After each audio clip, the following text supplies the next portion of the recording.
ഇത് നമ്മുടെ വികസനവുമായി ബന്ധപ്പെട്ട് സംസ്ഥാന സർക്കാർ വികസനവുമായി ബന്ധപ്പെട്ട നേട്ടങ്ങളുടെ പട്ടികയിൽ ആദ്യം വിഴിഞ്ഞം രണ്ടാമത്തെ ദേശീയപാതയാണ്. എല്ലാ ഘട്ടത്തിലും അതാണ്. പ്രസംഗങ്ങളിൽ അതാണ്, റീൽസിൽ അതാണ്, ഹോർഡിങ്സിൽ അതാണ്, എല്ലാ അവകാശവാദത്തിലും അതാണ്. ഇപ്പോൾ NHAയുടെ ഉത്തരവാദിത്വം എന്തൊക്കെയാണ് എന്നുള്ളത് വളരെ വിശദമായി തന്നെ മുഖ്യമന്ത്രി വാർത്താ സമ്മേളനങ്ങളിൽ പറയാറുണ്ടായിരുന്നു. പക്ഷേ അതേ സമയങ്ങളിൽ തന്നെയാണ് പൊതുമരാമത്ത് മന്ത്രി വാർത്താ സമ്മേളനം നടത്തിയിട്ടും അല്ലാതെ മോർണിംഗ് ഷോയിൽ, താങ്കളുടെ ഷോയിൽ തന്നെ പറഞ്ഞിട്ടുണ്ടല്ലോ എത്രയോ തവണ, എത്രത്തോളം ഉത്തരവാദിത്തോടു കൂടിയാണ് അദ്ദേഹം ഈ പരിപാടി നടത്തുന്നതെന്ന്. ഓരോ സ്ഥലത്തേക്കും സൈറ്റുകളിലേക്ക് പോകുന്നു, അവിടെ കോർഡിനേറ്റ് ചെയ്യുന്നു, പ്രത്യേകം ചർച്ച നടത്തുന്നു, ജനപ്രതിനിധികളെ കാണുന്നു, ജനങ്ങളെ കാണുന്നു. അപ്പോൾ എന്താണ് അദ്ദേഹം കോർഡിനേറ്റ് ചെയ്തത്? അതൊരു ചോദ്യമാണല്ലോ. NHAയ്ക്കുള്ള ഉത്തരവാദിത്തം സംസ്ഥാന സർക്കാർ 6000 കോടി ചെലവാക്കുന്നു, ഭൂമി ഏറ്റെടുത്ത് നൽകുന്നു.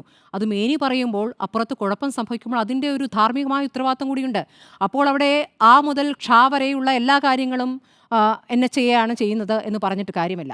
മുഖ്യമന്ത്രി ഇന്ന് യഥാർത്ഥത്തിൽ പൊതുമരാമത്ത് മന്ത്രിയെ എന്നതിനപ്പുറം മരുമകനെ സംരക്ഷിക്കാനുള്ള പ്രതികരണമാണോ നടത്തിയെന്ന് തോന്നിപ്പോകുന്ന രൂപത്തിലുള്ള പ്രതികരണമാണ് ഇന്ന് വൈകിട്ട് നടത്തിയത്. അദ്ദേഹം ഒരു പൊതുപരിപാടിയിൽ പ്രസംഗിക്കുമ്പോൾ എന്താണ് സംസ്ഥാന സർക്കാർ ചെയ്തത്, സംസ്ഥാന സർക്കാരിന് ഒരു ഉത്തരവാദിത്വമില്ല എന്ന് പറയുമ്പോൾ അങ്ങനെ എങ്ങനെയാണ് അപ്പോൾ ഹോർഡിങ്സിൽ ഈ അവകാശവാദം ഉന്നയിച്ചത്? അപ്പോൾ ക്രെഡിറ്റ് ഇപ്പോൾ ആർക്കും വേണ്ടേ? ഇത് ഞങ്ങളുടെ കുട്ടിയല്ല എന്ന് പറഞ്ഞ് എല്ലാവരും അങ്ങ് തള്ളുകയാണോ?